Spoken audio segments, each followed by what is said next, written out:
আসসালামু আলাইকুম, আমি প্রফেসর ডক্টর আশিক আপনাদের সবাইকে আবার আজকের এই নতুন এপিসোডে পৃথিবীর শুভেচ্ছা জানাচ্ছি এবং ওয়েলকাম করছি।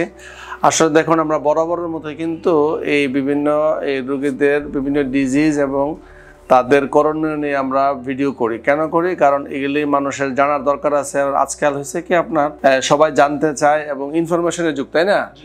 একটা অসুখ যখন হয় মানুষের, তখন মানুষ বুঝে যে এটা নিয়ে কোথায় যাব। আমি মানুষের অনেক চিন্তায় পড়ে যায় যে আমার এটা কোথায় যাব, চিকিৎসা হবে কিনা, চিকিৎসা বাংলাদেশে আছে কিনা। তো ঠিক একই রকম জিনিসগুলো আজকে আমাদের এই ভাই আসছে। ভাইয়ের নাম কি জানো ভাই? মোহাম্মদ জাকির হোসেন। এই জাকির ভাই একটা ছোট্ট একটা সমস্যা আছে। এখানে দেখেন জাকির ভাইয়ের, এখানে দেখেন, এই যে এখানে এই আমাদের এটা হলো কান, এবং এই যে এরিয়াটা আমরা এটাকে বলে কি প্যারোটিড এরিয়া, তাই না? লালা গ্রন্থি। তো আমাদের লালা গ্রন্থি থাকে দুই পাশে, এই পাশেও থাকে, এই পাশে আছে দুইটা প্যারোটিড, এখানে দুইটা সাবমেন্ডিবুলার গ্ল্যান্ড থাকে, এখানে দুটো থাকে সাবলিঙ্গুয়াল গ্ল্যান্ড। তো এই লালা গ্রন্থির মধ্যে জাকির ভাই প্রায় আপনার বিভিন্ন ধরনের টিউমার হয়, বুঝছেন, অসুখ হয়। তো বেশিরভাগ টিউমার গুলো যেগুলো হয় প্যারোটিডে, এগুলি হয় আপনার বিনাইন টিউমার, যেগুলো আমরা ক্যান্সার বলি না, কেমন? তো বিনাইনের মধ্যে কি হয়?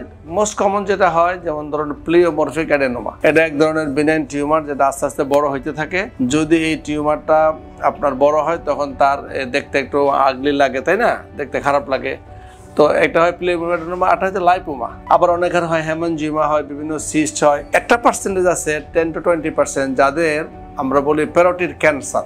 অনেক সময় ক্যান্সার হয়, ক্যান্সার নাম শুনে নাই? ক্যান্সার হয়। তো ওই ক্যান্সারগুলো যখন হয়, তখন ওগুলোকে আমরা বলি মিকোইপিডার্ময়েড কার্সিনোমা, অথবা বলি আমরা কার্সিনোমা এক্স প্লিওমরফিক অ্যাডেনোমা, অ্যাডেনোকার্সিনোমা, অ্যাডেনোসিস্টিক, বিভিন্ন রকমের ক্যান্সার আছে, এগুলো মেডিকেল টার্ম। তবে আমরা ক্লিনিক্যালি দেখেও বুঝতে পারি যে এটা ক্যান্সার। যেমন এই আমারই ভাই জাকির ভাই, আমার এক বন্ধু পাঠাইছে ওনাকে, তো আমি ওনাকে এনশিওর করলাম যে আপনারটা কিন্তু দেখে আমার কাছে ক্যান্সার মনে হয় না, কারণ আমি শত শত রোগী ঘাটাঘাটি করে দেখি। কেন ক্যান্সার না? দেখুন, প্রথম কথা হচ্ছে, যদি উনি চোখ বন্ধ করেন, তো দাঁত দেখান। হ্যাঁ, যদি চোখ বন্ধ করতে পারে, দাঁত দেখায়, তার মানে ওনার ফেশিয়াল নার্ভ, একটা নার্ভ থাকে এখানে, এই নার্ভটা ঠিক আছে, তার মানে ক্যান্সার না। 2 নম্বর হচ্ছে যে এটা যদি মোবাইল হয়, দেখেন এটা নড়ে না, একদম নড়ে, এটা মোবাইল। 3 নম্বর হচ্ছে এটা সফট, ওরা হার্ড না, মানে ফার্ম, কেমন? 4 নম্বর হচ্ছে যে এটা না স্কিনের সাথে লাগানো না, অথবা এটার কোনো লিফ নোট নাই, কোনো গ্ল্যান্ড এখানে নাই।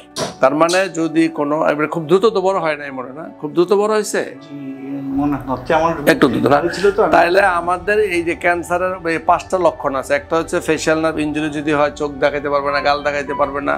যদি দ্রুত বাড়ে, মানে হার্ট বা ফিক্সড হয়, হ্যাঁ।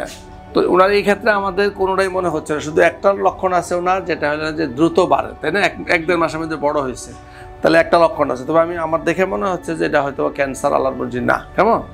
তো এখন এই অপারেশনটা উনি অনেক ভয় পাচ্ছিল। উনি আমাকে বললো যে ভাই আমার রোগটা কি? তবে আমরা এখানে এফএনএসি করালাম, এখানে ওর তো রিপোর্ট আসলো কি লাইপোমা। তাহলে এই প্যারোটিড গ্ল্যান্ডের লাইপোমা মানে এক ধরনের fat cell tumour, benign tumour, normal tumour, যেগুলো ক্যান্সার না, তাই না? তো এখন আরেকটা ইম্পর্টেন্ট হচ্ছে যে এই ভাই আমাকে প্রশ্ন করলো যে স্যার ভাই, আমার যে অপারেশন করবেন, আমার কোনো সমস্যা হবে কিনা?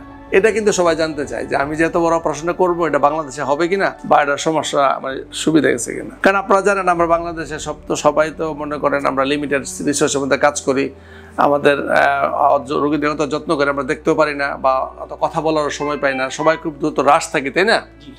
হ্যাঁ, যেমন পক্ষান্তরে আমাদের রোগীরা যখন অন্য দেশে যায়, তখন ওই সময় ডাক্তাররা ওদের সাথে এত সুন্দর ব্যবহার করতে, মিষ্টি ব্যবহার করে, এত সুন্দর করে কথা বলে, রোগীরা কিন্তু প্লিজ হয়ে যায়। কিন্তু আমাদের দেশের বেশিরভাগ সার্জন, যারা মনে করেন রিনাউন্ড সার্জন, বড় বড় প্রফেসর, বড় বড় অপারেশন করে, তারা কিন্তু এত ভালো করে কথা বলতে পারে না। তবে যাই হোক, আমরা চেষ্টা করি। ব্যবহার নিয়ে বলি, হ্যাঁ, আমি তো আরো ডাক্তার দেখিয়েছি। আমি আশিক ভাইয়ের ব্যবহার রিয়েলি প্লিজড। একজন ডক্টর হিসেবে, একজন সিনিয়র ডক্টর হিসেবে এভাবে ব্যবহার করে, ওনার ব্যবহারে আমি 50%। আচ্ছা যাক, এটা আমার জন্য অনেক মানে ভাগ্য ভালো। আমার বন্ধু বলাইছে, বলছে আপনি আশিকের কাছে যান, আশিক আপনার ঠিক হবে, কোনো সমস্যা নাই। তবে যাক, এটা আমার জন্য গ্রেট কমপ্লিমেন্ট ফ্রম দা মানে পেশেন্ট, লাইক আপনার মতো একজন শেয়ার করেছি যে আমি ডাক্তার হিসেবে একটু সার্ভিস পাওয়ার দেশের বাইরে আমি গিয়েছিলাম বাচ্চা নিয়ে। জি, তো ওখানে যে সার্ভিসটা পেয়েছি, আমি আশিক ভাইয়ের কাছে ওইটাই পেয়েছি। হ্যাঁ, ইনশাআল্লাহ।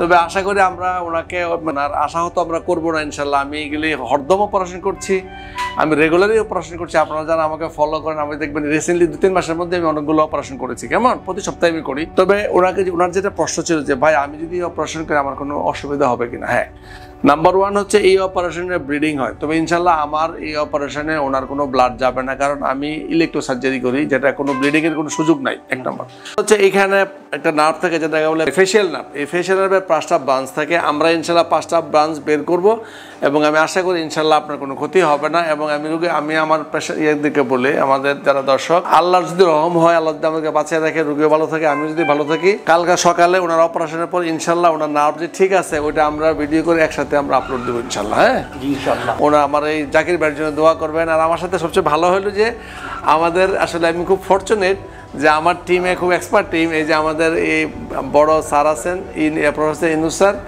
He is very confident. এবং আমি এটা অ্যাসিওর করি সবাইকে যে আল্লাহর মর্জি উনি থাকলে আমি ওটা রিলিফ পাই, আল্লাহ রহম করে, বাট উনি মানে সুন্দর মানে অ্যানাস্থেসিয়া দেয়।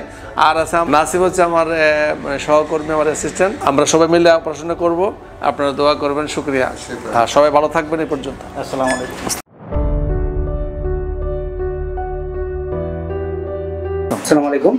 গতকালকে আমাদের যে অপারেশনটা হয়েছিল সুপারফিশিয়াল প্যারোটিডেক্টমি, যেটা প্যারোটিড গ্রন্থির টিউমারের জন্য, আজকে আমরা প্রথম দিন ফলোআপে।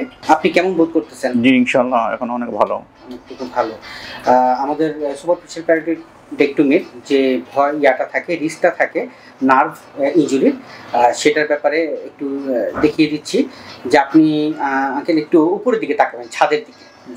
ওকে, চোখটা বন্ধ করেন। Very good. গাল ফোলাবেন। আপনি এখন একটু দাঁতটা দেখান। জি, আলহামদুলিল্লাহ এখন সব কিছু ভালো আছে। ওকে, ধন্যবাদ। Thank you.